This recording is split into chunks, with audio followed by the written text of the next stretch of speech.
Salah satu tujuan debat kita kemarin tercapai teman-teman, berkat kalian semua. Andrea yang dulu ngepost fitnah gerakan itu komennya ramai pada percaya, sekarang komennya full orang skeptis.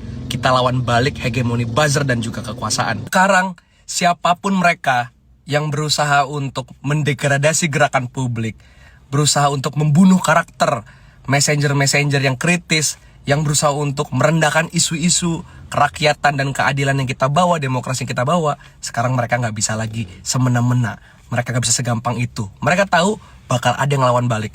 Mereka tahu masyarakat akan punya alternatif pemikiran. Kita lawan balik. Dan tambahannya publik sekarang tahu, para buzzer-buzzer ini ketika di dunia nyata diajak debat beneran, semuanya kosong. Omon-omon kan? Nggak segarang di TikTok ya kan? Dalam buku From Dictatorship to Democracy dikatakan perlawanan-perlawanan kecil itu jangan pernah dianggap remeh. Karena dia akan menciptakan perlawanan besar, dia akan menciptakan perubahan yang besar. Jadi teman-teman, dengan cara apapun kalian, mau itu lewat bikin konten, ikut aksi, atau sekedar komen hal-hal yang ngedukung, nge-story, nge-tweet, nge-repost, apapun, sekecil-kecilnya perlawanan adalah perlawanan. Semangat semuanya.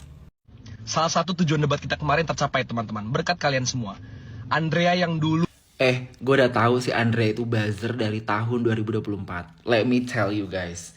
Gue taunya dia buzzer itu. Nih gue jadi inget lagi ya. Karena gue tidak terlalu bereaksi at that time. Karena gue itu ditawarin salah satu buzzer agency. Yang menurut gue agak goblok nawarinnya. Mereka itu berusaha untuk convincing gue lewat chat WhatsApp untuk masuk ke campaign propaganda mereka ini. Dengan cara ngasih tahu beberapa link kreator-kreator yang udah involve ke propaganda mereka ini. Dan mereka butuh suara gua, butuh gua untuk dibayar, untuk speak up. Dan mereka bilang ini atas nama rakyat. No, this is not atas nama rakyat. Ini bukan untuk kepentingan rakyat. Mereka mengatasnamakan atas nama rakyat, tapi bukan untuk kepentingan rakyat. Ini untuk kepentingan mereka pribadi. Propaganda itu tidak hanya dibentuk oleh pemerintah, tapi bisa dibentuk siapa aja yang ingin memiliki kepentingan. In this case, itu sebuah perusahaan yang berusaha untuk mendobrak aturan pemerintah. Dan mereka menggunakan buzzer, menggunakan influencer, demi untuk menaikkan isu ini gitu. Gue gak usah lama-lama deh, gak usah kayak ngomongin A, B, C, D, kelamaan. Langsung aja kasih tahu kisi-kisinya. Nih gue kasih tahu ya kisi-kisinya. Jadi kisi-kisinya, kalian cari aja konten yang berhubungan dengan cukai rokok. Pasti kontennya mirip-mirip. Itu dibayar. Semangat. Kena lo. Kalau kita mau adil sejak dalam pikiran, kita mengkritisi DPR anggarannya besar sampai menghabiskan 0,26% APBN. Kita juga harusnya berani mengkritisi MBG yang anggarannya nyaris 5% dari APBN. Menghabiskan 40% dana pendidikan. Gue tahu MBG niatnya baik untuk melawan stunting, melawan kelaparan, melawan IQ rendah. Tapi dalam kebijakan publik, jalan menuju surga itu dibangun dengan kerja baik, bukan dengan niat baik. Niat baik itu nggak cukup. Dia perlu punya mekanisme yang baik, transparansi yang baik, kinerja yang baik, pengawasan yang baik, dan lain sebagainya. Keracunan di mana-mana loh. Bukan hanya muridnya, bahkan gurunya juga keracunan. Dan diresponnya dengan apa? Statistiknya ini kan cuma sekian yang keracunan, bukan ribuan. Mau yang bener statistiknya mana? Satu keracunan aja adalah warga negara Indonesia.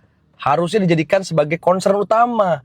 Ada orang tua yang khawatir menunggu anaknya sembuh dari keracunan. Ada anak yang meringis kesakitan. Jangan dikecilkan. Belum lagi MBG ini seakan anti kritik. Dengan beredar surat nggak boleh publikasi kalau ada yang keracunan. Ada yang bikin video permintaan maaf karena ngepost keracunan. Jangan gitu dong. MBG ini kalau pengen bagus, ya tata kelola pemerintahannya harus good governance, transparan, harus bisa dikritik.